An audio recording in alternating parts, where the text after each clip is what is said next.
যাদের সহবাস করতে গেলে মাঝপথে লিঙ্গটা নরম হয়ে যায়, বিশেষ করে মধ্যবয়সী রোগীদের এটা হচ্ছে, অথবা যারা অতিরিক্ত পরিমাণে হস্তমৈথুন দীর্ঘদিন করেছে, বিয়ে করতে ভয় পাচ্ছে, তাদের এই সমস্যাটা খুব একটা দেখা দেয়। তাহলে আপনার প্রথম করণীয়টা হচ্ছে আত্মবিশ্বাসটাকে ঠিক রাখা। এইটাকে যদি আপনি ভয় পেয়ে যান যে অনেক বড় একটা অসুখ, স্ত্রীর কাছে বারবার লজ্জিত হতে হবে বা লজ্জিত হচ্ছেন, মানসিক ভীতিটা যদি অতিরিক্ত পর্যায়ে চলে যায়, সাইকিয়াট্রিক ডিজিজটা যদি ডেভেলপ করে, তাহলে কিন্তু আপনার ইরেকশন ধরে রাখতে সমস্যা হবে। 2 নম্বরটা হচ্ছে নিশ্চিত করতে হবে যে আপনার লিঙ্গের ব্লাড সার্কুলেশনটা যেন ঠিক থাকে।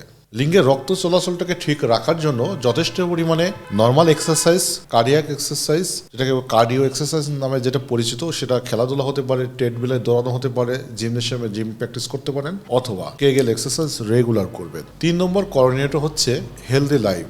তার মধ্যে উল্লেখযোগ্য হচ্ছে যে আপনাকে সুষম পুষ্টি গুণাগুণ সম্পূর্ণ খাদ্য তালিকাটাকে সংশোধন করে নেওয়া, অতিরিক্ত ভাজা পোড়া, ফাস্ট ফুড, প্রসেস ফুড এড়িয়ে চলা, প্রচুর পরিমাণে রসালো ফলমূল, নাশপাতি, বেদানা, তরমুজ, পেয়ারা, কলা, এই সমস্ত খাদ্যগুলো যোগ করা, এবং খেজুর, বাদাম, দুধ, মধু, কালোজিরা আপনি খাদ্য তালিকায় অ্যাড করবেন। এটা রাতারাতি আপনাকে ফল দিবে না, কিন্তু একটা দীর্ঘ সময় খেলে আপনার ভিতরে সেক্সুয়াল একটা ভাব, তারুণ্যবোধ কাজ করবে।